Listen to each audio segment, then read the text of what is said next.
வாழ்க வையகம், வாழ்க வையகம், வாழ்க வளமுடன். குரு வாழ்க, குருவே துணை. அளவு முறை. அளவு முறை அப்போ அதுலேயே நமக்கு இருக்குது, அளவாக இருக்கணும், முறையாக. அப்போது முறையான அளவோடு எதைனாலும் நம்ம எடுத்துக்கிட்டோம் அப்படின்னா நமக்கு வாழ்க்கையில் ஒரு இன்பமயமான அமைதியான ஒரு சூழல் நிலவும்.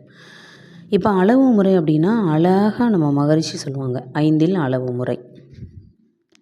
அளவு முறையில் நமக்கு முதல்ல உணவு, அதுதான் உதாரணமாக அளவு முறைக்கு கொடுங்க. என்னென்னா, சாப்பாடு நம்ம நல்லா இருக்கேன்னு சொல்லி அதிகமாக சாப்பிடும்போது வயிற்றில் உபாதைகள், அதாவது அசௌகரிய நிலை வரும். அப்போ நம்ம என்ன ஆகும், அந்த செரித்தல்லேருந்து எல்லாமே பிரச்சனையாகும். அப்போ டாக்டர்கிட்ட போயிட்டு நம்ம சரி பண்ணிட்டோம், திருப்பியும் அதே மாதிரி அது ஏற்கனவே ஒரு அனுபவம் நமக்கு கிடச்சிச்சு. ஆனால் அதை உணராமல் திருப்பியும் அதே மாதிரி எடுத்துக்கிட்டோம் அப்படின்னா மீண்டும் மீண்டும் அந்த பழக்கப்பதிவுக்கு தான் நம்ம ஆளாகிறோம். அப்போது அந்த உணவு அளவு முறையோடு நம்ம எடுத்துக்கொள்ளும் பொழுது நமக்கு அது ஒரு அமைதியான ஒரு சூழலை கொடுக்கும். பிடிச்சதுனாலுமே ஒரு அளவோடு சாப்பிட்டோம் அப்படின்னா அடுத்து அதே மாதிரி ஒரு 1 வீக் கழித்து 10 டேஸ் கழித்து திருப்பியும் அந்த பிடிச்சது அப்படின்னா அதே மாதிரி சாப்பிட்டோன்னா அது திகட்டாது. இல்லை அப்படின்னா அளவுக்கு அதிகமாக போகும்போது இன்பம், அதுதான் இன்பமே அளவு முறை மீறிட மாறிட அதுதான் துன்பம் அப்படின்னு மகரிஷி அழகாக சொல்லணும். அப்போ இன்பமாக நம்ம தூய்க்கிறோம், அதை அளவோடு தூய்க்கும் பொழுது துன்ப நிலை நமக்கு வராது. அதனால தான் என்னென்னா, புலன்கள் வழியாக ஐயுணர்வு நம்ம உணர்கிறோம், அதை இறைநிலையையும் அதையும் சேர்த்து அந்த ஒரு அளவு முறை அப்படின்னு எப்போ வரும்னா விழிப்பு நிலை. அப்போ இறைநிலையோட அந்த தன்மையாக நம்ம இருக்கிறோங்கிறத உணர்ந்தால் மட்டுமே புலன்களில் அளவு முறை கிட்டும். இல்லை அப்படின்னா புலன்கள் போன வழியிலேயே பழக்கப்பதிவிலே போவோம், விளக்கப்பதிவுக்கு நம்ம வரமாட்டோம். அதுதான் சொல்கிறோம். அப்போ அந்த ஐயுணர்வோட மெய்யுணர்வும் சேரும் பொழுது அந்த அளவு முறை அப்படிங்கிறது தானாக நமக்கு வரும். இல்லை அப்படின்னா நம்ம புலன்கள் வழியாக நம்ம போயிட்டே இருக்கும்போது உடல் சார்ந்த பிரச்சனை வரும்போது அது மனதையும் பாதிக்கும். இப்போ எப்போவுமே ஒரு உதாரணமாக சொல்கிறோம் அப்படின்னா, வீட்டில் ஏதாவது ஒரு வியாதி நம்ம சொல்லிக்கிட்டே இருக்கோம் அப்படின்னா எல்லாருமே என்ன பண்ணுவாங்க, அது ஒரு எரிச்சல் வரும். இப்போ குடும்பத்தில் ஒரு அமைதி இருக்காது, சொசைட்டி சார்ந்தும் எல்லாருக்குமே எப்போ இவங்களுக்கு இந்த மாதிரி அப்படின்னு சொல்லி எல்லாருமே அந்த ஒரு சூழல், ஒரு அமைப்பு எல்லாமே வரும் இல்லையா? அப்போ எந்த விஷயத்துலையுமே குடும்பம் சார்ந்தும் சரி, சமுதாயம் சார்ந்தும் ஒரு இன்பமயமான ஒரு உணர்வு நம்மளால் உணர முடியாது. இப்போ ஏதோ ஒரு ஃபங்க்ஷன் போகிறோம், இல்லை ஒரு வெளியிலே எங்கேயாவது போகணும் அப்படின்னு நினச்சாலுமே உடல் ஒத்து வரலை அப்படின்னா நம்ம எந்த ஒரு நிகழ்ச்சிகள்லையும் நம்மளால் ஈடுபட முடியாது. அப்போ அது உடல் சார்ந்த பிரச்சனை வரும்போது அது மனதையும் பாதிக்கும். என்ன இந்த மாதிரி இருந்துகிட்டே இருக்கேன்னு சொல்லி அந்த ஒரு தாட்டு நமக்கு ஓடிட்டே இருக்கும். அதனால தான் என்ன அப்படின்னா, அளவு முறை அப்படிங்கிறது உடல் மனம் 2க்குமே, இப்போ புலன்கள் வழியாக நம்ம கொண்டு எண்ணங்களுமே ஒரு அளவோடு இருக்கணும். அப்படி இல்லைம்போது மூளை செல்களையும் அது பாதிக்கும். அதனால தான் உடல் மனம் 2யுமே நம்ம சீராக வச்சுக்கிட்டா தான் நம்மளோட உயிர் நிலையை நாம் உணர முடியும். அப்போ அந்த உயிராற்றல் உடல் ஃபுல்லாக சுற்றிட்டுருக்கதை நம்ம ஜீவகாந்தம் வழியாக என்ன பண்ணுறோம் அப்படின்னா அளவு முறை மீறும் பொழுது தான் அது அதிகமாக செலவாகுது. இப்போ ஜீவகாந்தம் அதிகமாக செலவாகுது, நமக்கு ஆற்றல் கம்மியாகுது, நம்ம ஸ்டாமினா குறைஞ்சி ஸ்ட்ரென்த்து நமக்கு என்ன ஆகும் அப்படின்னா ஒரு 5 மணி நேரம் செய்ய வேண்டிய வேலையை நல்ல ஒரு இது இப்படி தான் அப்படின்னு நம்ம திட்டமிட்டு பண்ணோன்னா 2 மணி நேரத்தில் நம்ம செய்யலாம். அது இல்லாமல் பழக்கப்பதிவில் போன போக்கிலே நம்ம பாட்டுக்கு செஞ்சிட்டே இருக்கோம் அப்படின்னா அந்த ஒர்க்கை 5 மணி நேரம்னா 5 மணி நேரம் ஆயிரும்.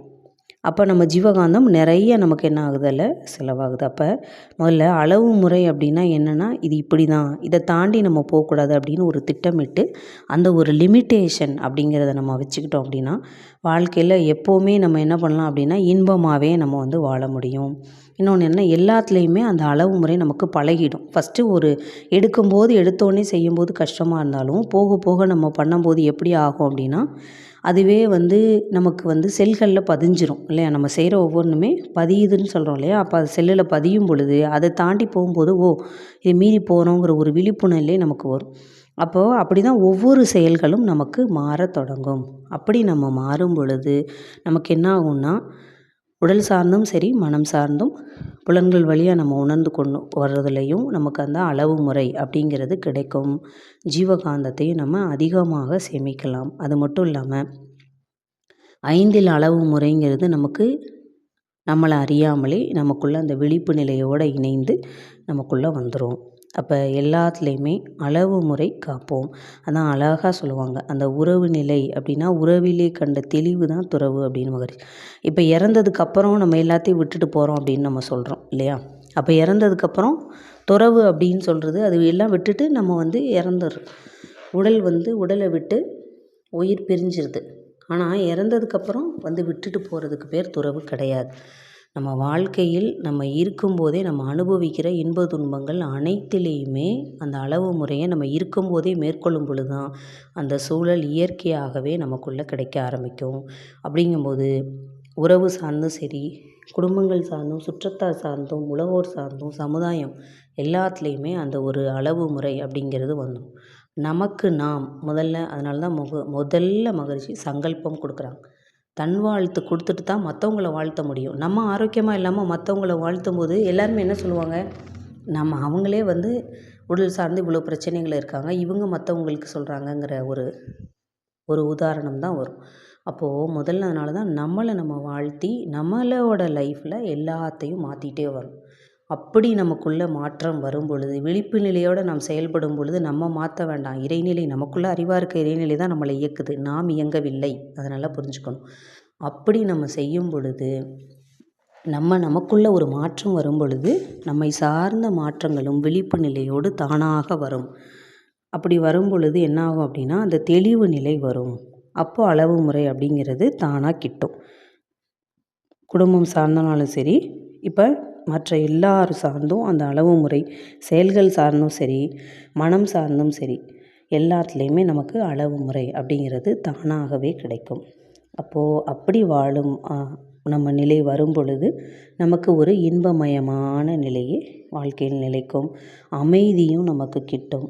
அதே மாதிரி நம்மளோட வாழ்நாளை நல்ல ஒரு இனிமையாக, பசுமையாக நாம் மாற்றிக்கொள்ளவும் முடியும்.